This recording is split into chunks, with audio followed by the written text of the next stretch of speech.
खुदा के अजीम और प्यारे खूबसूरत नाम में आप सबकी सलामती हो। मेरा दिल नहायत ही खुशी से भरा हुआ है। खुदा यीशु मसीह ने आज एक बार फिर मौका दिया ताकि उसके नाम को इज्जत और जलाल देने के लिए, उसके कलाम की मुनादी करने के लिए आपके दरमियान आकर खुदा के कलाम को शेयर कर सकूं। मेरा नाम पास्टर रज़ा है, मेरा ताल्लुक JDMN चर्च से है और खुदा के अजीम खादम रेवरेंड डॉक्टर यूसुफ भट्टी की ज़ेर निगरानी में मैं अपनी खिदमत का काम सर अंजाम दे रहा हूँ। शुक्रगुजार हूँ डायरेक्टर होप TV अफजाज साहब का कि जिन्होंने मुझे मौका दिया ताकि अंजीर की मुनादी के लिए आकर होप TV में आपके दरमियान जिंदा कलाम की खिदमत को शेयर कर सकूँ।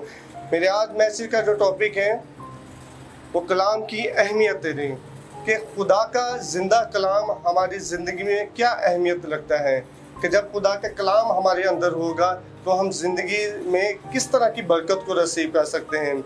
आइए मेरे साथ मिलकर खुदा के कलाम में से अब मिलकर मर्जी आयत को देखेंगे।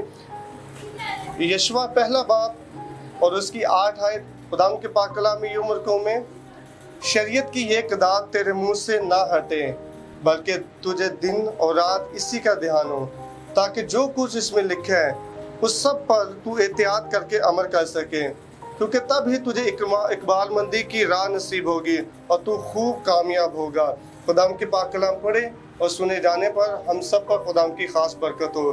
मेरे अजीज बहन भाइयों और जितने भी व्यूअर इस वीडियो को, इस क्लिप को देख रहे हैं, आप सबसे भी खुदा का रूह इस बात की आगाही करता है कि खुदा का कलाम मेरी और आपकी ज़िंदगी में अवलियत का दर्जा रखता है। खुदा ने मूसा से कलाम किया कि जब मूसा बनी इस्राएल को गुलामी से 430 साल के बाद आज़ाद करवाना चाहता था, तो खुदा का कलाम मूसा पर नाज़िल हुआ कि तू जा फिरौन के पास जाकर कह कि जिंदा खुदा तू बनी इस्राएल कौम को गुलामी से बाहर आने दे, क्योंकि मेरे ये खुदा जिंदा खुदा की मुनादी करने के लिए यहाँ पर मौजूद हैं। तो जब मूसा ने खुदा के कलाम की अहमियत को ना समझा, उसने कहा कि मैं कुंद हूँ, मैं बोल नहीं सकता, मैं कुंद हूँ। तो खुदा का कलाम में लिखे कि खुदा का गज़ब मूसा पर नाज़िल हुआ और मूसा ने जब खुदा के कलाम को अवलियत का दर्जा दिया तो कलाम में लिखा है कि खुदा ने कहा कि जिस तरह मैं तेरे आका मूसा के साथ साथ था उसी तरह मैं तेरे साथ हूँ। तो कलाम में लिखा है कि मूसा की एक एक कदम के साथ साथ खुदा का पाक रूह, खुदा की मौजूदगी थी। क्यों? क्योंकि मूसा के अंदर खुदा का कलाम था। और जब मूसा की वफात के बाद खुदा ने यशवा को चुना और यशवा से भी खुदा ने वही वादा किया कि जिस जिस जगह पे तुम्हारे पाँव का तलवा टिके उसको जैसे मैंने मूसा से कहा मैंने तुमको दिया। और खुदा ने मूसा से यशवा से कहा कि देख जिस तरह मैं मूसा के साथ था वैसे ही अब से मैं तुम्हें तेरे साथ हूँ, लेकिन फकत शरीयत की ये किताब तेरे मुंह से ना हटे। यानी खुदा का कलाम दिन रात सोते उठते वक्त खुदा के कलाम की अहमियत को हमें अवलियत का दर्जा देने की ज़रूरत है। और कलाम में लिखा है कि जब जब यशवा ने शरीयत की किताब को अवलियत का दर्जा दिया उस वक्त खुदा ने उसे सरबुलंद किया, कामयाबी दी। आज मेरे अजीज बहन भाइयों, अगर हम भी तरक्की लेना चाहते हैं, अगर आज हम भी सरफराजी को रिसीव करना चाहते हैं, अगर आज हम भी बरकत को लेना चाहते हैं, तो फ़कत ज़रूरत है कि हम खुदा के कलाम को अवलियत का दर्जा दें। बहुत सारे बहनें, बहुत सारे भाई सब्बत के दिन खुदा की हजूरी में आते तो हैं, लेकिन पढ़े लिखे होने के बावजूद भी वो खुदा के कलाम को साथ लेकर नहीं आते। लेकिन क्यों? क्योंकि हम खुदा के कलाम को अहमियत नहीं देते, खुदा के कलाम को घर ही छोड़ कर आते हैं। लेकिन खुदा का कलाम ये बयान नहीं करता। लिखा है कि शरीयत की ये किताब तेरे मुंह से ना हटे बल्कि दिन और रात सोते वक्त उठते वक्त हमें खुदा के कलाम को अहमियत देने की ज़रूरत है। जब हम सब्बत के दिन अपने घर से खुदा के हैकल में जाने लगे तो खुदा का कलाम हमारे पास हो, ताकि लोग हमें देख के ये ना कहें कि हम कहाँ जा रहे हैं, बल्कि लोग हमें देख के ये कहें कि भाई या बहन आप खुदा की हैकल में जा रहे हो तो हमारे लिए भी दुआ कीजिएगा, ताकि आपकी दुआओं के वसीले से खुदा हमें भी बरकत दे। तब जब खुदा का कलाम आपके पास होगा तो आप उसे कहने वाले होंगे कि भाई या बहन आओ खुदा की हैकल में, आप भी खुदा के कलाम को सुनो। और जब आप खुदा के कलाम को सुनोगे तो आप ज़रूर बरकत पाओगे। और ये खुदा का जिंदा कलाम है जिसको पढ़ने वाला भी बाइस से बरकत है, जिसको सुनने वाला भी बाइस से बरकत है, और जो इस पर अमल करेगा वो खुदा की पाक निगाहों में मुबारक ठहरेगा। दाऊद ने कहा कि जब मैंने तेरे कलाम को अपने दिल में रखा, दाऊद ने इस बात की गवाही की कि जब हम खुदा के कलाम को अपने दिल में रखते हैं तो कोई भी गुनाह हमारे अंदर दाखिल नहीं हो सकता, कोई भी गुनाह हमारी जिंदगियों में दाखिल नहीं हो सकता, क्योंकि खुदा का जिंदा कलाम मेरे और आपके अंदर होगा। दाऊद ने कहा, तेरे कलाम को मैंने अपने दिल के अंदर रखा ताकि आइंदा को गुनाह न करूं। आज गुनाह का बादल, आज मुश्किलात का बादल, आज परेशानियों का बादल हमारे चारों तरफ है। क्यों?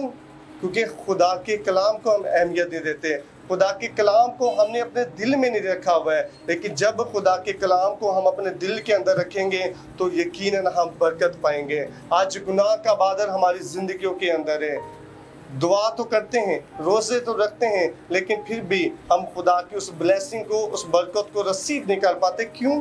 क्योंकि हमारी जिंदगी में इब्लीस बड़े कहर के साथ गुनाह लेकर आया हुआ है, गुनाह की जिंदगी में हम जी रहे हैं। इस वजह से खुदा का कलाम हमारे अंदर होना ज़रूरी है। दाऊद ने कहा कि मैंने तेरे कलाम को अपने दिल में रखा ताकि मैं तेरे खिलाफ गुनाह न करूं। दाऊद जानता था कि हमारा खुदा जिंदा खुदा है, वह कहर करने में धीमा और शफकत में गनी है, लेकिन फिर भी उसने खुदा के कलाम को अपने दिल में रखा ताकि वो उसके खिलाफ गुनाह न करे। जब मेरे और आपके दिल के अंदर खुदा का जिंदा कलाम होगा तो फिर गुनाह करने से हम डरेंगे। हमें ये मालूम होगा कि ये बात आइन के मुताबिक है या ये बात आइन के मुताबिक नहीं है। लेकिन जब खुदा का कलाम ही हमारे अंदर ना होगा, जब हम खुदा के कलाम को अवियत का दर्जा ना देंगे, तो हम जिंदगी में कभी भी बरकत को रिसीव ना कर सकेंगे। फिर जैसे हम गुनाह की हालत में ज़मीन पर आए, उसी तरह गुनाह की हालत में हम ज़मीन से रुखसत होंगे। फ़कत ज़रूरत है कि खुदा के कलाम को जब हम अपने दिल में रखेंगे, उसको अवियत का दर्जा देंगे, उसकी अहमियत करेंगे, तो खुदा अपने कलाम के मुताबिक हमें बरकत देगा, हमें सरफराजी देगा और उम्र की दराजी हमें देगा। अगर आप दुआ को हैं तो वेल एंड गुड, अगर आप रोज़े रखते हैं तो वो भी क्या नाम है, बहुत अच्छी बात है। उनकी बरकत, जब मैं रात के पहर में खुदा की इबादत कर रहा था तो खुदा ने मुझे कलाम में कहा कि रोज़े रखने की बरकत अलहदा है, अगर आप दुआ करते हैं तो उसकी बरकत भी अलहदा है। आपकी दुआ, अगर आप 2 घंटे या 4 घंटे दुआ करते हैं, उसकी बरकत अलहदा है। आपकी दुआ आपको सिक्योर तो करेगी, लेकिन जब आप उसकी सिक्योरिटी से बाहर जाएंगे तो इब्लीस फिर आप पर मुकाबला करेगा। क्यों? क्योंकि जब हम खुदा के कलाम पर अमल नहीं करेंगे तो इब्लीस हमारी जिंदगियों में ठहरा रहेगा, वो हमसे मुकाबला करता रहेगा। लेकिन जब खुदा का कलाम हमारे अंदर होगा तो इब्लीस हमारी जिंदगी में ठहर नहीं सकता। खुदा यीशु मसीह ने भी रोज़ा भी रखा और खुदा यीशु मसीह ने दुआ भी की। मत्ती 4 बाब उसकी 6 आयत से 10 आयत तक देखें तो कलाम में लिखा है कि खुदा यीशु मसीह ने 40 दिन का फाका किया और फाके के दरमियान खुदा यीशु मसीह ने जिंदा खुदा की इबादत भी की। लेकिन जब आजमाने वाला खुदा यीशु मसीह के पास आया तो उसने खुदा से कोई हाथापाई या कोई लड़ाई झगड़ा नहीं किया, बल्कि उसने खुदा के कलाम ही से खुदा की बातें की। और खुदा यीशु मसीह ने ये नहीं कहा कि रुक इब्लीस मैं जरा दुआ करके रहूं, या खुदा यीशु मसीह ने ये नहीं कहा कि रुक इब्लीस मैं जरा 40 दिन का फिर फाका करके आओ, बल्कि कलाम में लिखा है कि अगर आजमाने वाले ने उसे कलाम में से आजमाया तो खुदा यीशु मसीह ने भी उसके सवालात का जवाब उसे खुदा के कलाम ही में से दिया। खुदा यीशु मसीह ने उसके कलाम में से ही अपने उसके सवालात का जवाब दिया। लेकिन जब खुदा का कलाम मेरे और आपके अंदर होगा तो इब्लीस हमारी जिंदगियों से भागेगा, क्योंकि खुदा यीशु मसीह ने सलीब पर जान देकर हमें ऑलरेडी जिता दिया हुआ है और इब्लीस को हरा दिया हुआ है। लेकिन जब तक हम खुदा के कलाम को अहमियत नहीं देंगे तो हमारी ज़िंदगी में वो बरकत, वो ब्लेसिंग नहीं ठहर सकी। इफ्सियों 6 बाब और उसकी 17 आयत में खुदा के कलाम में लिखा है, और नजात का खुद और रूह की तलवार जो खुदा का कलाम है ले लो। यानी नजात का खुद और रूह की तलवार है, और जो खुदा का कलाम है यानी मेरा और आपका जो पावरफुल हथियार है वो खुदा का कलाम है। हमारी दुआ हमें सिक्योर करेगी, हमारे रोज़े हमें बरकत देंगे। और लेकिन जब खुदा का कलाम हमारे अंदर होगा तो इब्लीस मेरी और आपकी ज़िंदगियों से भागेगा।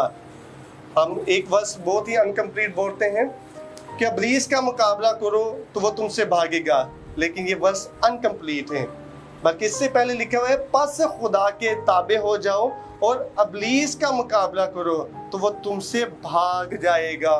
खुदा के ताबे हमें होने की ज़रूरत है। वो इस तरह कि जब खुदा का कलाम मेरे और आपकी ज़िंदगी में होगा, जब खुदा का कलाम हमारे अंदर होगा, तो तब हम अबलीस का मुकाबला करने वाले होंगे। और खुदा का रूह बताता है कि अबलीस हमसे भागेगा, क्योंकि उसकी ज़िंदगी में भागना लिखा है और मेरी और आपकी ज़िंदगी में जीतना लिखा हुआ है।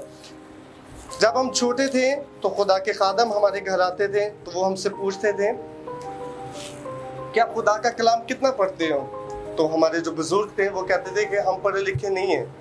लेकिन अब वो वक़्त नहीं है, अब वक़्त टेक्निकल दौर का है। अब खुदा का रूह एक बड़े ही जोशीलेपन के साथ अपना कलाम बयान करता है। अब इस बात की नहीं आगाही कि हम पढ़ लिख नहीं सकते। यूहन्ना अरब का मुकाशवा उसका पहला बाब उसकी 3 आयत में खुदावंद का पाक रूह फरमाता है, खुदावंद के कलाम में लिखा है, इस नबूवत की किताब का पढ़ने वाला और उसके सुनने वाले और जो कुछ इसमें लिखा है उस पर अमल करने वाले मुबारक हैं, क्योंकि वक़्त नज़दीक है। अगर आप खुदा का कलाम पढ़ नहीं सकते, लेकिन आप खुदा का कलाम सुन तो सकते हैं, और जो सुन सकता है वो खुदा के कलाम पर अमल भी कर सकता है। अगर आप पढ़ नहीं सकते इसका कोई रीज़न नहीं, लेकिन अगर आप खुदा के कलाम को सुन सकते हो तो कलाम में लिखे है, इसके सुनने वाला भी खुदा की नज़र में मुबारक है। हम शुक्रगुजार हैं होप टीवी का, जिसके वसीले से खुदा का कलाम दुनिया के कोने कोने में फैल रहा है।